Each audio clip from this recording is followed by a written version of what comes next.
Did you know that 80% of people admit to buying things they don't need? Even more surprising, 50% of all credit card holders carry a balance month to month, leading to an average of $6,000 in credit card debt per person. These numbers aren't just shocking, they're a wake-up call. But why do we overspend? It's not just about self-control or lack of budgeting. There's a lot more happening beneath the surface. Our brains, emotions, and even social media play a huge role in why we can't seem to hold on to our money. In this video, we're going to uncover the hidden psychological traps that lead to overspending. You'll learn how retailers use sneaky tricks to make us spend more, why emotional purchases feel so good but hurt later, and how to rewire your brain for financial freedom. By the end, you'll have the tools you need to break the cycle of overspending and start building the life you really want. Ready to take control of your financial future? Let's get started. Chapter 1. The Invisible Hand. How our minds trick us into spending. Have you ever wondered why we often spend more than we intend to? It's not just about lack of discipline. Our brains play tricks on us. Behavioral economists like Daniel Kahneman, author of Thinking Fast and Slow, talk about System 1 thinking. This is our brain's automatic fast thinking mode. It's great for making quick decisions, but not always for managing money. One interesting fact is that 95% of our purchasing decisions happen subconsciously.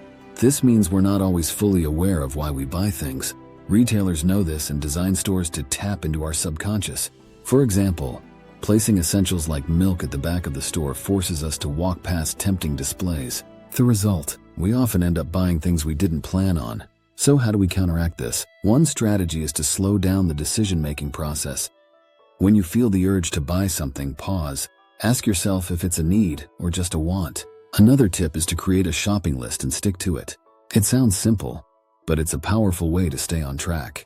Over time, these small changes can add up to big savings. Chapter 2.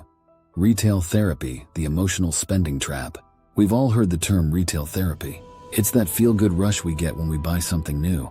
But did you know that this rush comes from a release of dopamine, the same chemical linked to addiction? According to a study by the Journal of Consumer Research, emotional spending can account for up to 30% of a person's total purchases. Emotional spending often happens when we're feeling stressed, sad, or even bored. It's a quick fix, but it doesn't address the root of the problem. In fact, it can make things worse. The temporary high is often followed by guilt, especially when we realize we've spent money we didn't have. So what's the solution? One effective strategy is to find alternative ways to boost your mood. Exercise, for instance, is a great way to get those feel-good chemicals flowing without spending a dime. Another approach is mindfulness. Before you make a purchase, take a moment to check in with yourself. Are you buying this because you need it, or are you trying to fill an emotional void? Becoming more aware of your triggers can help you make better decisions. Take a moment to subscribe and we'll get right back into the video. Chapter 3. The Illusion of Control. Why we justify unnecessary purchases.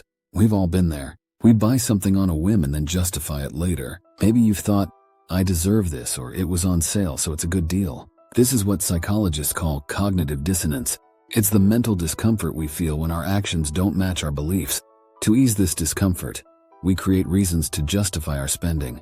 One fascinating statistic is that 63% of consumers justify their purchases by comparing them to more expensive options.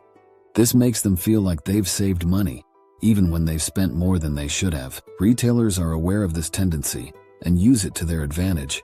They'll often place higher-priced items next to mid-range ones, nudging us toward the middle option. To combat this, it's helpful to set clear financial goals. When you know what you're saving for, it's easier to resist impulse buys. Another strategy is to track your spending. There are plenty of apps out there that can help you see where your money is going. When you have a clear picture of your spending habits, it's easier to align them with your values and goals. Chapter 4. The Social Mirror. Keeping up with unrealistic standards. Social media has a way of making us feel like we're not enough. We see photos of friends on exotic vacations, or influencers flaunting the latest trends, and suddenly, our lives seem dull in comparison. This is what psychologists refer to as the social comparison theory. We compare ourselves to others and feel the pressure to keep up. According to a study by the American Psychological Association, people who spend more time on social media are more likely to experience feelings of inadequacy and financial stress. This leads to what's known as conspicuous consumption, where we spend money to project a certain image, even if it doesn't align with our financial reality. The good news is that there are ways to break free from this cycle. One strategy is to practice gratitude. Focus on what you have rather than what you lack. Another tip is to curate your social media feed. Follow accounts that inspire you to be your best self, not just the ones that make you feel like you need to buy more stuff. Remember, true happiness comes from within, not from the things you own. Chapter 5.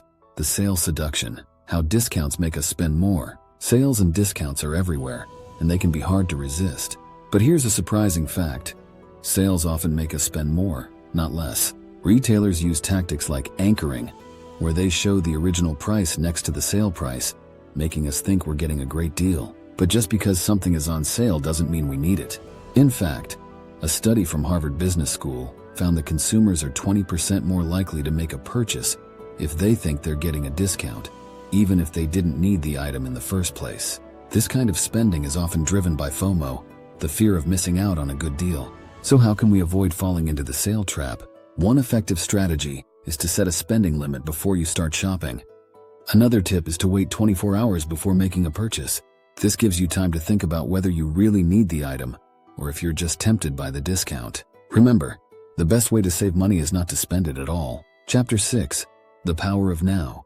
Instant gratification versus long-term goals. Instant gratification is one of the biggest hurdles to financial freedom.